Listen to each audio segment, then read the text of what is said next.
Welcome to Hear From Where, a podcast about the journeys that shape us. I'm your host, Chef Andrew Garrett, and each week I'll sit down with incredible individuals who've carved their own paths in health, nutrition, entrepreneurship, sports, and beyond. This is where we dive deep into the stories of determination, resilience, and passion, the moments that brought them here, from where they started. Whether you're looking for inspiration, a spark to start your own journey, or just love hearing amazing stories, then you're in the right place. So grab your favorite drink, settle in, and let's explore what it really takes to follow your dreams.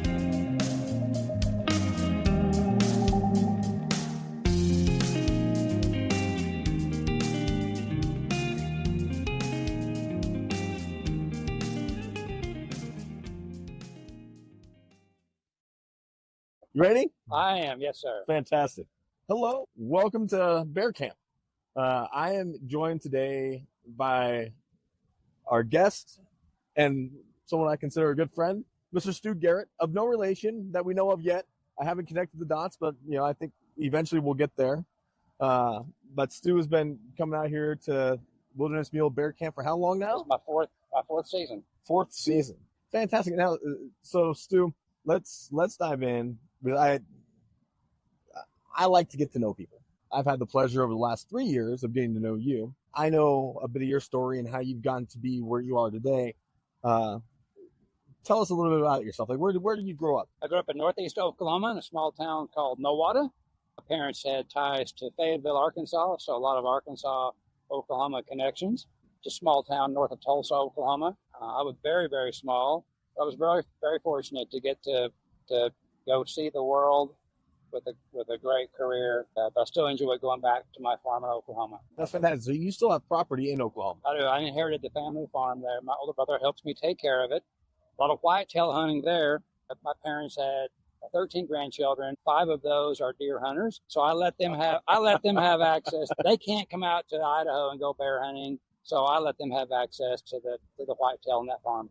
And so tell me a little bit about your career and just kind of like broad strokes. What is your career path? What have you done? Sure. As an industrial engineer from the University of Arkansas, I've been through 3 major career changes, totally wholesale. The next was in electric utilities, and then my third now is in aviation. I work. So you're helping to design the computer systems that make things work a little bit easier when I get to the airport. Will make it work at all. It's got networks, wireless, cellular, the radio systems, digital signage, the things that give you your bag tag and your boarding pass, the baggage systems, all of the systems on the ramp, security systems, all of that goes into a bundle. And if it doesn't work, if you travel to an airport and you can't get a cellular signal or a wireless signal, or you can't board your flight, I might be the reason, but then again, I might not be the reason. Next time I'm a little bit of late, I'm going to give you a call. I'm going to get you a Stu. Hey, what do we got going on? So that's very different than trucking, but it's similar logistically, and that's what your degree is in? Industrial engineering. Okay. Yeah. They IEs, the acronym IE, always works on improving process. So whether you are analyzing the processes of how trucks move cargo, or how electric utilities manage load and all of the systems it takes to run a power plant, or how airports move people and bags. It's all about analyzing process, being a big picture thinker. I think of systems. I'm a systems engineer. Look at the big picture. Some people tend to bet better towards very narrow fields of study, but they go really, really deep. So I describe it as 1 inch wide and 3 miles deep. I'm a generalist, not a specialist. I cover a lot of different topics, just very shallow. So I cover a lot of different things. So I'm a 3 miles wide, 1 inch deep kind of guy. All right. Okay. And and did you choose that career path? Is that was just like something that came to you? You felt it? My father was a mathematician. He had 18 hours towards his industrial engineering PhD when he had to stop studying for a family emergency. He nudged me towards industrial engineering. I didn't really understand what it was. IEs can do a lot of different things. But today I mostly make a living in technology. You can make a great career. Back when I was in high school, the PCs were just taking off. Mobile phones hadn't been invented. The World Wide Web was still in the military's secret warehouse. So it's a very different world, and I'm fortunate. That's awesome. I love that. And now you live in this you work in a career that is tech driven, and then you spend a lot of time traveling, but you also spend a lot of time outdoors. What has been your calling to the outdoors? What has been the thing that kind of drives you there? Appreciate the question. I'm actually what I would consider a late bloomer. I grew up on a farm. I knew how to drive a tractor. I knew how to work in a garden. I knew how to split firewood and swing an axe. So that part wasn't new to me. I didn't start camping until my son became a Boy Scout. I actually learned a lot about camping courtesy of the Boy Scouts as a volunteer with the Boy Scouts of America. So he and I learned how to pitch a tent together. I taught him how to build a fire, navigational skills and knives and tools, all it takes to make a great campsite. But I didn't buy a modern rifle until I was 54 years old. 8 years ago. Prior to that, I still have a lever action Winchester Model 90 30. I killed a deer in high school, a white-tailed deer, not a mule deer, a white-tailed deer in college. Then I didn't hunt for decades. Wow. Life and family and work. And then all of a sudden you wake up one day and you realize I haven't been out west. I haven't tried big game hunting out west. I had read magazine articles as a little boy in Outdoor Life and Field and Stream about bear hunts in Wisconsin, and the Jim Carmichael, the great Outdoor Life hunting editor, wrote a fabulous series on Africa when I was a little boy, and that stuck with me. I wanted to get back there someday, get into that, and just the turning point was in 2017, and decided it was time to try. I didn't understand the point system. Had I known the point system, I would have been buying points 30 years earlier. Right. When I realized I didn't have points to draw those coveted elk tags in Arizona or those bighorn sheep tags in Montana, I read another article that said, you can go spring bear hunting in some states with just an over-the-counter tag. And so I began researching, and sure enough, Montana, Idaho, places like that have fabulous spring activities. And it gets you out of the regular, it gets me out of the Dallas heat to start with in June. But it gets you out, it lets you go hunting at times other than the traditional August, September, October, November, fall season. So it's a fabulous break from the rest of life to get to go bear hunting, enjoy tremendous wilderness like this, see bears, hunt bear, meet friends like yourself, and generally get away. I make a living lining up ones and zeros. In the technology world, it's digital. It's a one or a zero. So I line those ones and zeros in perfect harmony, and things should work. My counterbalance to that is very analog. I pick up a film camera. I go take a hike. I don't get a lot of physical activity when I'm designing computer systems for airports. So the counterbalance personality is go do something physical. That it comes with a little bit of adventure or a little bit of stressing oneself to try new things. I'm comfortable with that. I'm becoming comfortable with it. I still don't think I have the navigational skills to take off in a wilderness like we're surrounded by here in Idaho. I don't think I have the navigational skills to take off and survive 7 days on my own. I certainly wouldn't be as skillful at hunting, pairing wild game as it. So I'm not a do-it-yourselfer. I guess that's probably the shorter answer to this scenario. I'm very much a fan of hiring a guide and an outfitter, and I don't have 30 years to learn it. If I was 25 and I had a life in front of me and plenty of time to go explore, and I wasn't worried about time, I might go try to do it yourself and learn on my own. But time is my enemy. See, the more that you and I have talked over the last 3 years, the persona that you're talking about right now is not the person that I think. I think you would do just fine out here. I think you would figure yourself out, and I think you would get settled. I think you would be just fine. on your own. But I appreciate that about the perspective of time and kind of expediting that and finding people that know exactly what's going on that can help you kind of figure it out. But that's an interesting thing to look at too, is the personality side. Is like your career is, like, as you said, ones and zeros. And then you turn around and it's very textile. It's very, manual. You want to have your hands on stuff. The days that you're here, I see you spend, today going out for a hike just to go look at some stuff and see nature and see what's out there. That's phenomenal. And that's not the average person's perspective or mental decision making, And so it's one of the things that I like about being out here and being around men like yourself is, I get to see that. It reminds me that that's what I need to do as well. The wilderness gives you the opportunities. We're in national forest, federally owned land. It's the public owns it. We should take advantage of it. Yeah. That we have to get if you can get in here, it's not easy. But this is just one of many places that I would love to go explore more. Time just becomes the enemy of all. Right. And now you also mentioned that last statement, photography. So that's also something that I know about you is you take wonderful photographs. I follow your Instagram page that is dedicated to that craft. And it's interesting. What is it that you do specifically? Explain your craft with photography. I have a couple different angles. I love to photograph coffee shops. I love to drink coffee. I did not grow up drinking coffee. My parents drank very little. I've learned to drink coffee, and I've become fiendish about seeking out good coffee, especially in the wilderness.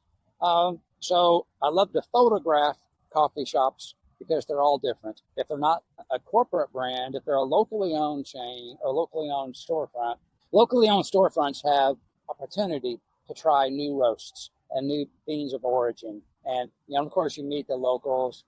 They might have some pastries you try out or some baked goods. The architecture, the interior lighting, I study all of that. But mostly I just start clicking. I always ask permission. I think it's the polite thing to do. Some people might not prefer the publicity or the glare of the lens. Right. I try to be quiet and unassuming about it. But I love to photograph. I'm a digital shooter. I shoot a fantastic Fujifilm X-T5 camera, but I'm equally as passionate about film photography. It's not a dying art. It's has enjoyed a resurgence since the pandemic. Right. And so where do you get your film developed? I mean, how do you get film developed anymore? Because everything I know about photography is on my phone. I just take a picture and it's there. And then I can print it from Costco's website. Well, when I was a little boy, we went to Walgreens or Walmart or the local 5 and dime store, handed them the 35 millimeter canister and got it back in a few days. I used mail order lab in California. They do a great job. They scan the negatives for me, and I can download those from their website. So there's a mule deer doe right there. Sorry, squirrel. We're in the wild. Yeah, we're in the wild. Just that little mule deer doe. That's too cute. So it's actually very convenient. They zip up mailers. You put it in the mail. It comes back in a few days. You download the negatives, and you can work your magic there with Photoshop or Lightroom or your favorite editing tool. And if you want something printed, then you can run it just like you said through a Costco or similar printing service. But it's not impossible. It's just not as drugstore convenient as it once was when I was a little boy. Right. When I was in the Army, it was the beginning, the early, the late 90s, early 2000s, and it was the disposable cameras. And I would just, I remember just buying the heck out of those things. And you just drop them off at Long's, and then that was it, and... they're surprisingly fun. And they are very, very, they're easy. You just push the button. Right. If you want to advance your craft a little bit more control, then you begin looking for a film camera that has the controls necessary that allow you to pick the aperture or the shutter speed or set the ISO or manipulate any of those exposure compensation controls, anything that allows you to take take away the automation of it and give you more control. But that's not mandatory. You can take great photos with point and shoot all day long. You can put a film camera on pure auto mode and get some great photos. The controls come in very helpful if you're in unique lighting situations or you want to have certain kinds of dramatic effect or stop motion or things of that nature. But there have been many photography contests won by people shooting a Nikon or a Canon or Minolta plain vanilla 50 millimeter camera from the 1970s. I scavenge eBay for great film cameras, and you'd be shocked at the prices that they're commanding today because people have realized this resurgence, counterbalancing a digital era. Everything is digital, Right. and there's a pent up demand for a counterbalance. Yeah, and there's got to be a nice. I mean, for me, doing things like coming out here, obviously we're out here. We do have the internet out here. We have Starlink, which is nice. I have propane gas to cook with. Don't tell my family we've got that. Oh, yeah, that's right. We don't have. We have no connectivity out here. We have no connectivity. This is all being uploaded from somewhere else. I'm recording this on my iPhone. But yeah, I do have propane. We do have wall tents. Yeah, we have nice things here. Sure. But there's a disconnect that allows for getting out of the concrete jungles of cities. I think that it's something that we don't do enough of as humans anymore, as a whole.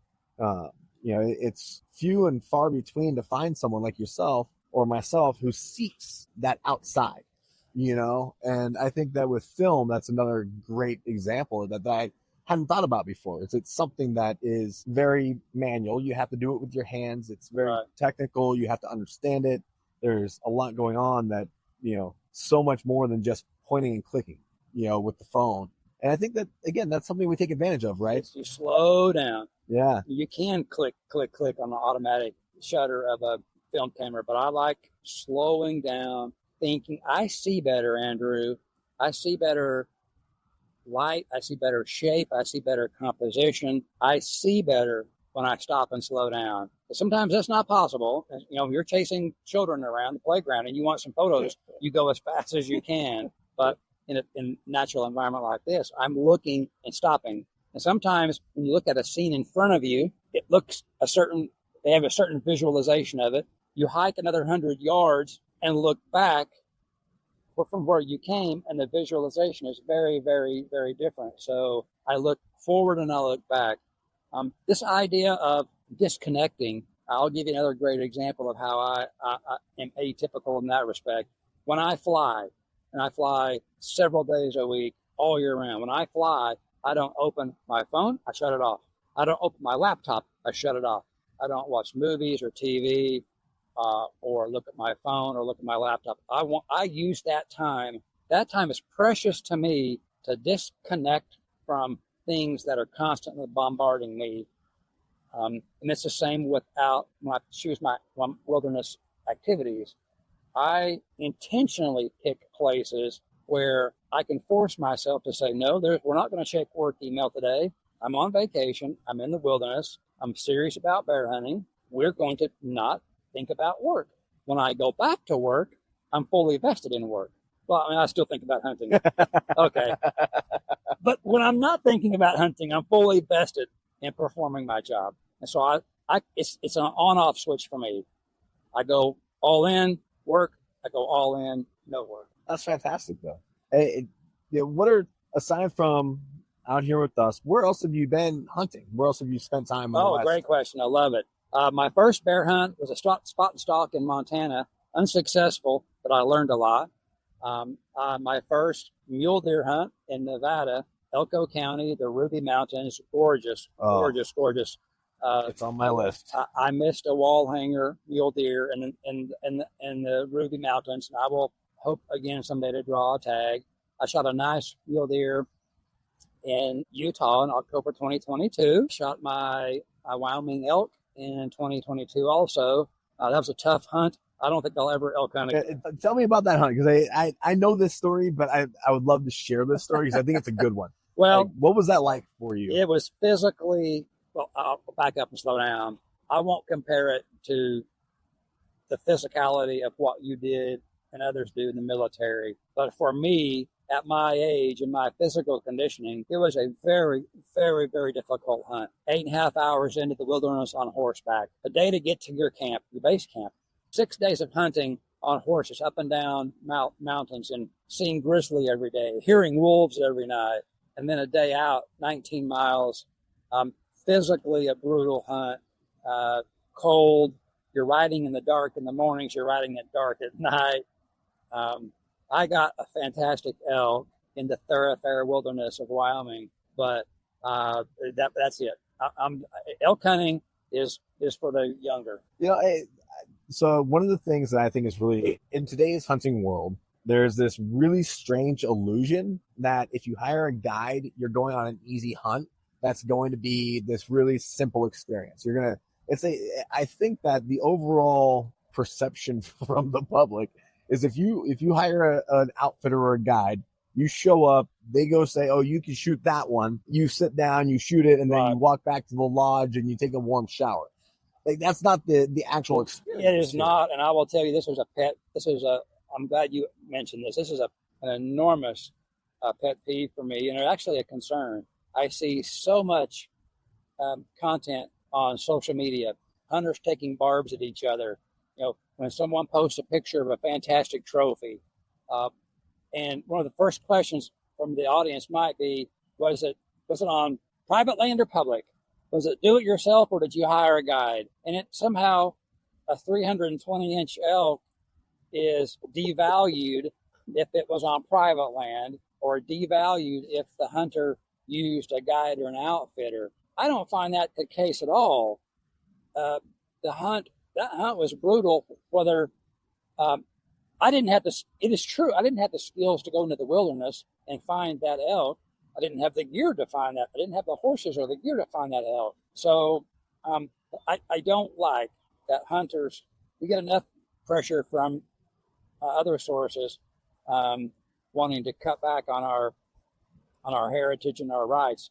I don't like hunters taking cracks at guided hunts or even private land hunts. I don't find them. Obviously, I'm assuming that the situation is ethical, and but even that is entering realms now where people debate how ethical is a 1,000-yard shot on a mule deer or an elk. So I don't get into that debate because I don't have the skill to shoot 1,000 yards anyway. So it's not really a debate for me. But I think hunters need to do a better job of recognizing that we're in this together, and there's a bigger war waging to take away our rights and privileges. Oh yeah, and that's the thing too. Is I'm right there with you. I think that it's kind of silly, in my opinion, that we have this devaluing of anything, right? So I'm fortunate enough to have access to hunt on private property out here in Idaho, in one of the units. I have had the chance to go get a tag 3 years, and not once in those 3 years have I harvested an animal. Even though I had access to 2,500 acres of private, nobody else hunting it, it's still a very difficult task. Not easy. There's nothing easy about it. And it cracks me up when people talk about, oh, well, he was on private, he was on public. But no, it's still a lot of work to get in and to do it. Well, there's bias even with your choice of weapon. I know you're an archer, so it's funny. I laugh when social media battles break out and someone declares, "Oh, I shot a elk at 1,085 yards," and then someone says, well, "That's not ethical." And then someone else pipes in and says, "Well, yeah, if you were a real hunter, you'd use an arrow, bow and arrow, and get within 40 yards. So I don't shoot a bow. I don't have time to learn a new hobby, a new expensive hobby. And I know I would not want to do it if I weren't capable of practicing and being good at it. Yeah. And it's just harder. If I've got a narrowing window of time to go hunt, I'm trying to do the best to maximize my opportunities. Yeah. And so it's just not a skill I have right now. Oh, I love it.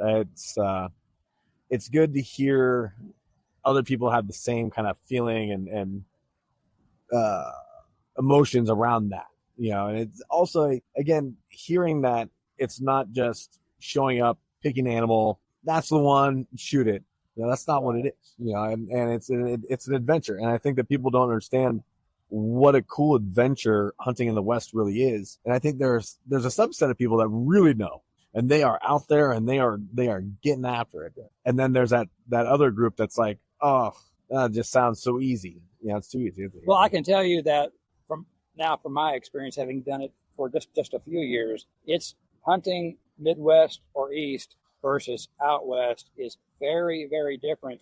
And intellectually, you can read, and academically, you can understand that. Intellectually, you can understand that.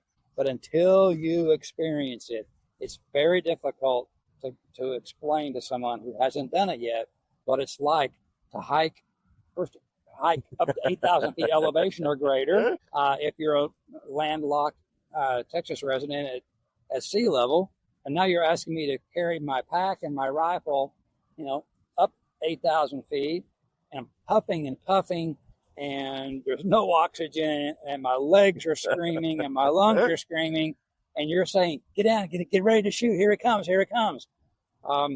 It's not 80 yards away, like on a hardwood creek bottom shooting whitetail in Oklahoma. It's 600 yards away, and you're doing that when it's cold. And so it's a very, very different experience. And I think I could have read books another 5 years. I could have watched YouTube videos. And by the way, YouTube makes everything look easy. I could have watched YouTube videos and still probably have made some mistakes when I got to the field. So in looking back, I'm glad that I just dove in. And that's what I would encourage somebody to do. Just get out and go see it. If nothing else, if you have aspirations and dreams of a big mule deer or an elk or a moose out west, go take a spring bear hunt. And so you can just see the place. Now at least I can say I've seen Fayette National Forest, and I know what mountains look like, and I know what it feels like to go uphill and breathe at 7,000 or 8,000 feet elevation. And I know now what they talk about when riders say you might be shooting across a canyon, or you might be shooting uphill, but might be shooting downhill. All of those things are very difficult to simulate. But at least now in a spring bear hunt, I've seen those things. So if I were to come back in the fall and hunt, it wouldn't be a total shock to my sensory systems. Yeah, well, that makes sense. I like that. What has been your favorite hunt that you've done so far? I mean, from the beginning of the first time you shot a whitetail in high school to college, what's been your favorite experience so far? Well, I'll separate Africa from North America. Africa is phenomenal. That's fair. Okay. In the four hunts in South Africa with Sean Keeney, the first of which I went with a high school classmate of mine. We grew up from fourth grade on. Fantastic. And he's an archer, by the way, an archer in San Antonio, Texas. But I love Africa, all about Africa. It is a very different experience than big game hunting out west. But I bear hunt northern Alberta 3 straight years. That's a fantastic hunt with Alberta Apex Outfitters. They're just tremendous. It is a different style hunt. It's bait, but it's a different style because of the terrain, the topography, the weather, the conditions. It's flatter up there, yeah? Yeah, very much so, right. Yes. So not as stressful in terms of hiking tall mountains. Stressful when a big bear shows up, because that's just the nature of bear hunting. But I love hunting with Caleb and Wilderness Mule Outfitting. Caleb's got a great camp here. But notwithstanding the comfortable beds or the phenomenal food or the camaraderie or the scenery, if there weren't bears here, I wouldn't come back. There are bears here. Yeah. There are nice big bears. My goal is to always shoot a big mature boar. And in terms of experiences, I learned a lot 2 years ago. Caleb put me on a fantastic bait, and he told me there are 2 bears coming in here. You can shoot either one. They're both really good boars. The first one came in, and it was gorgeous, a gorgeous color phase, chocolatey, red, but it was nervous. It was bouncing around, looking around over his shoulder. He'd dive off into the brush and come back a little bit. So my thought was, well, there's a bigger one coming. The big one never came. And so I didn't go home that trip with a bear, but that's okay. I don't have to kill something in order to have fun. to have the experience, to have the adventure. Saw a phenomenal bear. It might still be out there. And it made me want to come back and try again the following year, which was last year. And I did successfully tag last year. This is a fantastic area because you've got a nice mix of color phase. People in Pennsylvania, Carolina, Wisconsin, a few places like that don't have that luxury. Right. So it's a fantastic hunt. That's awesome. And you hit on something that also is really important to me as far as, my ethics around hunting is, even though you didn't kill something, you aren't out here to kill something. You're out here to participate. You're going out to, harvest an animal. It's not just about going out and killing whatever you see. It's about finding something that fits your objective and your goal, right, and doing it as ethically as possible. I think a lot of people lose sight of what this really is because they're so focused on, I've got to, if I don't kill something, I don't win. And if I don't win, then I'm not good. And they lose this wonder, they don't get to experience this, and I think that, for me, I shot my first elk this year. In 7 years of hunting elk, I got my first one. And it's a cow, it's not even the one with the antlers that everybody wants to shoot. It's a cow elk. And it was a hard hunt. But they are tasty. Oh, they're tasty. Oh my God, they're so good. And again, on private property, but those other hunts that I've been on, I have gone after elk. I've had the opportunities. I could have made unethical shots. I've had bull elk 10 yards away from me screaming. I have had a bull of a lifetime 9 yards away, quartering away, that I just wasn't prepared to shoot, because again, with archery, it's like, it's a hard thing, but I look back on those and I learn from it and I realize what a wonderful experience. I don't beat myself up that I didn't kill it, so I didn't, it wasn't good. That's not what this is about. Like being out here, being in the wilderness, an outdoorsman, a hunter, it's more than just killing. I go in my job, but I can come out here and I can sit from 3 p.m. till 10 p.m. at a chair like this, watching a bait, watching wildlife around me, watching squirrels or chipmunks or rabbits or smaller bears that might wander in and out. I can sit there for hours and enjoy all of that and just soak it up. Bear hunting can be very, very quiet, but when it flips, when that big one shows up, that's what you're waiting for. And so you go from 0 to 100. You go from a resting heart rate to suddenly your watch you can look at your wristwatch and see your heart rate is pegged out because something is there. You probably didn't hear it come up. You certainly didn't watch it come from hundreds of yards away to that spot. There's just not. It's physically you can't see them that far away. Just with the vegetation this time of year, so it can turn on the dime instantaneously when you least expect it. You might sit down and see one immediately. You might not see one until the last 30 seconds of legal shooting light. So I enjoy all of that start to finish, and it's not about killing. I don't have to. I'm perfectly comfortable going home with an empty tag. With bear, I want a big mature boar. Yep. I don't want to shoot an immature boar. I don't want to shoot a sow, and so I've learned from Caleb and others. My friends in Alberta have taught me how to look at a bear, because as a Midwesterner who didn't grow up looking at bears, they all look good to me. But over time, you look at reference points, them versus something else, a rock or a tree. You look for the size of the ears in relation to their head. You look for the snout dimensions. You look for the rump shape, and so it's not about. If I don't pull the trigger, I'm still very happy if I saw a lot of bears. And if I even didn't see any bears, but I came away with memories and photographs and experiences and knowledge, it's a success. That's awesome. Stu, thank you very much for sitting down with me and chatting about your experience. Yeah. I look forward to seeing more of your coffee shop photos. I'm going to put Stu's Instagram in the notes here. Thank you. Because I think that what you do is very, very cool. I love the artistic nature of it. You're seeking out these independent brands, these small businesses in small places. Yep. And I think you do a great job highlighting them. Well, I've got some coffee that I'm going to mail you. It's at home. I had it packed. I had it ready because I was going to bring it here, but I got it in Peru and got to send it to you. We roasted it. I roasted it. And so we're going to get that down to you. But